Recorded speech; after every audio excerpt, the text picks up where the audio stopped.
ഇന്നും നമ്മൾ നമ്മുടെ റോസ് പ്ലാന്റിന് ഒരു ഫെർട്ടിലൈസറുമായിട്ടാണ് വന്നിരിക്കുന്നത് കേട്ടോ. അപ്പോൾ റോസൊക്കെ നല്ല രീതിയിൽ പൂക്കണം എന്ന് ആഗ്രഹമുള്ളവർ നമ്മുടെ ഈ വീഡിയോ കണ്ടിന്യൂ ചെയ്ത് കാണുക. എന്നിട്ട് ആ പറയുന്ന ഫെർട്ടിലൈസറൊക്കെ നിങ്ങളൊന്ന് കൊടുത്ത് നിങ്ങളൊന്ന് നോക്കുക.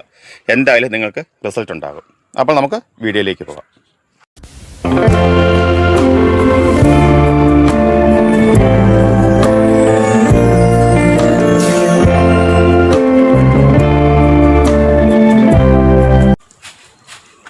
അപ്പോൾ എല്ലാവർക്കും ഒരിക്കൽ കൂടി നമ്മുടെ സ്വന്തം മാർച്ച് ഗാർഡനിലേക്ക് സ്വാഗതം. നേരത്തെ പറഞ്ഞ പോലെ ഇന്ന് നമ്മുടെ റോസിന് ഒരു ഫെർട്ടിലൈസറായിട്ടാണ് ഞാൻ വന്നിരിക്കുന്നത്. അപ്പോൾ കഴിഞ്ഞ പ്രാവശ്യം തന്ന ഫെർട്ടിലൈസറൊക്കെ നിങ്ങൾ ഉപയോഗിച്ചോ, നിങ്ങൾക്ക് അതിൻ്റെ റിസൾട്ട് ഉണ്ടോ, അതൊക്കെ ഒന്ന് പറഞ്ഞാൽ വളരെ ഉപകാരമായിരിക്കും. നോക്ക്, ഇതുപോലൊക്കെ പൂക്കൾ നിങ്ങൾക്കും വേണ്ടേ? എങ്ങനെയുണ്ട്? ഇതൊക്കെ നമ്മൾ ഫെർട്ടിലൈസർ കൊടുത്ത് നമ്മളിതിൻ്റെ പുറകെ നടന്നു കഴിഞ്ഞാൽ ഇത് അതുപോലെ നമ്മളെ സന്തോഷിപ്പിക്കും. അതിന് യാതൊരു സംശയമില്ല. നമ്മൾ ഇന്ന് ഫെർട്ടിലൈസർ കൊടുക്കുന്ന പോലെ എപ്പോഴും നമ്മൾ ചെയ്യുന്നത് പോലെ ആദ്യം നമ്മൾ അതിൻ്റെ ചോട് നന്നായിട്ടൊന്ന് ഇളക്കി കൊടുക്കുക. ചോട് ഇളക്കി കൊടുക്കുന്നത് നമ്മൾ ചോട് ഇടക്കിടയ്ക്ക് ഇളക്കി കൊടുത്താൽ അല്ലെങ്കിൽ തറഞ്ഞു പോകും, ഫെർട്ടിലൈസർ അകത്തോട്ട് ചെല്ലത്തില്ല, പിന്നെ അതിന് എയർ സർക്കുലേഷൻ കിട്ടുകയില്ല, വേരുകൾ നന്നായിട്ട് ഓടുകയില്ല, അവിടെ തറഞ്ഞു പോകും. തറഞ്ഞു പോയാൽ കുറച്ച് നാൾ അങ്ങനെ നിന്നിട്ട് നമ്മുടെ പ്ലാന്റ് ഉണങ്ങിപ്പോകും. ഇപ്പോൾ ചിലർ പറയും എത്ര ഞാൻ നോക്കിയിട്ടും എൻ്റെ റോസിന് ഒരു രക്ഷയില്ല, എനിക്ക് പ്ലാന്റ് റെഡിയായി കിട്ടുന്നില്ല എന്ന്. അപ്പം നമ്മുടെ നോട്ടക്കുറവാണ് നമ്മുടെ പ്ലാന്റൊക്കെ നശിച്ചു പോകുന്നത്. അപ്പോൾ നന്നായിട്ട് ഇങ്ങനെ ഇളക്കി കൊടുത്തതിന് ശേഷം നമ്മുടെ ഈ ഫെർട്ടിലൈസർ നമ്മൾ ഇതിൻ്റെ ചോട്ടിലേക്ക് ഒഴിച്ചു കൊടുക്കുക. അപ്പോൾ നിങ്ങൾ ഓർക്ക് ഈ ഫെർട്ടിലൈസർ എന്താ ഞങ്ങളോട് പറഞ്ഞില്ലല്ലോ എന്നല്ലേ? അത് ഞാൻ പറഞ്ഞു തരാം കേട്ടോ. അത് നമ്മൾ ഇതിൻ്റെ ചോട്ടിലേക്ക് നൈസായിട്ട് ഇങ്ങനെ ഒഴിച്ച് അത് നിറച്ച് ഒഴിച്ചു കൊടുക്കുക. ഈ ഒരു കപ്പിന് ഒരു കപ്പാണ് ഞാൻ ഈ ചെടിക്ക് ഒഴിച്ചു കൊടുക്കുന്നത് കേട്ടോ. അത്രയും വേണം, എന്നാലേ നമ്മൾ ഉദ്ദേശിക്കുന്ന ഫലം കിട്ടുകയുള്ളൂ. 15 ദിവസം കൂടുമ്പോൾ നമ്മൾ കെമിക്കലാണേലും ഓർഗാനിക് ആണേലും ഫെർട്ടിലൈസർ എന്തായാലും നമ്മുടെ പ്ലാന്റിന് കൊടുത്തേ പറ്റുള്ളൂ. അത് കൊടുക്കാതിരിക്കരുത്. അപ്പോൾ ഈ ഫെർട്ടിലൈസർ എന്താണെന്നും അതെങ്ങനെ ഉണ്ടാക്കുന്നതെന്ന് നോക്കാൻ നിങ്ങൾക്ക് അറിയണ്ടേ? അത് ഞാൻ കാണിച്ചു തരാം. നമ്മൾ ഇന്ന് കൊടുത്ത ഫെർട്ടിലൈസർ അതേ കാണുന്നതാണ്. ഈ ഫെർട്ടിലൈസറിൽ നിന്ന് ഞാൻ ആവശ്യമുള്ളതെടുത്ത് അരിച്ച് ഇതിലേക്ക് ഒഴിച്ചിട്ട് വെള്ളവും കൂടെ ചേർത്ത് വെച്ചിരിക്കുന്നതാണ് ഇത്. ഇതാണ് നമ്മുടെ കറക്റ്റ് ഫെർട്ടിലൈസർ നമ്മൾ ചെടിക്ക് കൊടുക്കേണ്ടത്. എന്നിട്ട് അതിനുശേഷം ബാക്കിയുള്ളതിലേക്ക് വീണ്ടും വെള്ളം ഒഴിച്ച് വെച്ചിരിക്കുകയാണ്. ഇതിടയ്ക്കിടയ്ക്ക് നമ്മൾ ഇളക്കി കൊടുക്കണം.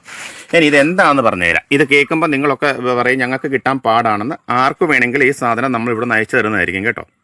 ഇത് നമ്മുടെ ശീമക്കൊന്നയുടെ ഇല, വേലിപ്പത്തൽ എന്നൊക്കെ പറയലേ, അതിൻ്റെ ഇല തണ്ടേന്ന് ഊരിയെടുത്ത് അത് വെള്ളത്തിലേക്കിട്ടു. അതിൻ്റെ കൂടെ നമ്മുടെ നാടൻ പശുവിൻ്റെ ചാണകം, നാടൻ പശുവിൻ്റെ ചാണകത്തിൻ്റെ ജൈവ ഗുണം നിങ്ങൾക്കൊക്കെ അറിയാമായിരിക്കുമല്ലോ. അതും കൂടെ ഇട്ട് നമ്മളൊരു 7 ദിവസം മിനിമം വെക്കണം. ഒരു 10 ദിവസമൊക്കെ വെച്ചാൽ വളരെ നല്ലതാണ്. മിനിമം 7 ദിവസം വെച്ചിട്ട് നമ്മൾ അതിൽ നിന്ന് എടുക്കാവുള്ളൂ. 7 ദിവസം വെച്ച് ഡെയിലി നമ്മളിത് ഇളക്കി കൊടുക്കണം. ഇങ്ങനെ നമ്മളിത് ഇളക്കി എല്ലാ ദിവസവും ഇളക്കണം കേട്ടോ. ഏതെങ്കിലും ഒരു നേരം ഇളക്കിയാൽ മതി, രാവിലെ അല്ലെങ്കിൽ വൈകിട്ട്. എന്നിട്ട് ഇത് അടച്ചങ്ങ് വെച്ചേക്കുക.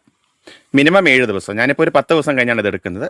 മിനിമം 7 ദിവസം കഴിഞ്ഞിട്ട് നമ്മൾ ഇത് അരിച്ചെടുത്ത് ബാക്കിയുള്ള പിശടിലേക്കും വേസ്റ്റിലേക്കും നമുക്ക് വീണ്ടും വെള്ളം ഒഴിച്ച് അത് വീണ്ടും ഉപയോഗിക്കാം കേട്ടോ.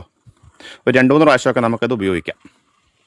പിന്നെ ഇതിൻ്റെ റേഷ്യോ എന്ന് പറയുന്നത് ഒരു 2 ലിറ്റർ ഫെർട്ടിലൈസറിന് 8 ലിറ്റർ വെള്ളമാണ് നമ്മളിത് ആഡ് ചെയ്യേണ്ടത്. അപ്പോൾ അതിൻ്റെ റേഷ്യോ പറഞ്ഞാൽ 2:8 എന്നുള്ളതാണ് നമ്മുടെ ഈ ഒരു ഫെർട്ടിലൈസറിൻ്റെ റേഷ്യോ. അതിൽ കൂടിപ്പോരുത്. എന്നിട്ട് പ്ലാന്റ് ഉണങ്ങിപ്പോയി എന്ന് പറയരുത്. ജൈവവളമാണെന്ന് പറഞ്ഞിട്ട് കണ്ടമാനം കോരി ഒഴിക്കരുത്, പ്ലാന്റ് ഉണങ്ങിപ്പോവും. പറയുന്ന അളവ് നിങ്ങൾ ശ്രദ്ധിച്ചൊന്ന് കേട്ടിട്ട് വേണം നിങ്ങൾ ഓരോ ഫെർട്ടിലൈസർ നിങ്ങൾ യൂസ് ചെയ്യാൻ. അതിനുശേഷം എൻ്റെ പ്ലാന്റ് ഉണങ്ങിയെന്ന് പരാതി പറയില്ല. പറയുന്ന അളവും ചെടിയുടെ സൈസും നോക്കിയിട്ട് വേണം നമ്മൾ ഫെർട്ടിലൈസർ, ഏത് ഫെർട്ടിലൈസർ ആണെങ്കിലും നമ്മൾ അപ്ലൈ ചെയ്ത് കൊടുക്കാൻ. ഓർഗാനിക് ആണെങ്കിലും കെമിക്കലാണെങ്കിലും. ഒരു 15 ദിവസം കൂടുമ്പോൾ നമ്മൾ എന്തായാലും ചെടിക്ക് ഓർഗാനിക്കോ കെമിക്കലോ ഫെർട്ടിലൈസർ കൊടുക്കണം. എന്നാലേ ചെടിക്ക് നല്ല ഗ്രോത്ത് ഉണ്ടാവുള്ളൂ. അപ്പം ഈ പച്ചച്ചാണകം കിട്ടുന്നില്ല എന്നുള്ള ബുദ്ധിമുട്ടുള്ള ആരെങ്കിലും ഉണ്ടെങ്കിൽ പറഞ്ഞാൽ മതി, നമ്മൾ ഇവിടുന്ന് ചാണകം അയച്ചു തരും. ഇത് നമ്മുടെ നാടൻ പശുവിൻ്റെ ചാണകം ആയതുകൊണ്ട് മറ്റുള്ള ഹൈബ്രിഡ് പശുവിൻ്റെ ചാണകം പോലെ കണ്ടമാനം ലൂസല്ല, ഇത് ഇച്ചിരി ടൈറ്റാണ്. അതുകൊണ്ട് നമുക്ക് അയക്കുന്നതിന് യാതൊരു പ്രോബ്ലം ഉണ്ടാവില്ല. അപ്പോൾ എന്തായാലും നമ്മുടെ വാട്സാപ്പ് നമ്പർ ഞാൻ ഇതിൽ കൊടുത്തേക്കാം. ആവശ്യക്കാർ കോൺടാക്റ്റ് ചെയ്യുക.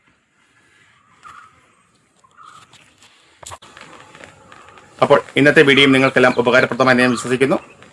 ആദ്യമായി കാണുന്നവർ നമ്മുടെ ചാനലൊന്ന് സബ്സ്ക്രൈബ് ചെയ്ത് നമ്മുടെ ആർച്ച് ഗാർഡൻ ഫാമിലി ഒരു അംഗമാകുക. നമ്മുടെ സ്ഥിരം മെമ്പേഴ്സ് ഒരു ലൈക്ക്, ഷെയർ, കമൻറ്റ്, ഹൈപ്പ് ഇതൊക്കെ പ്രതീക്ഷിക്കുന്നേ ഉള്ളൂ, ഒന്നും കിട്ടാറില്ല.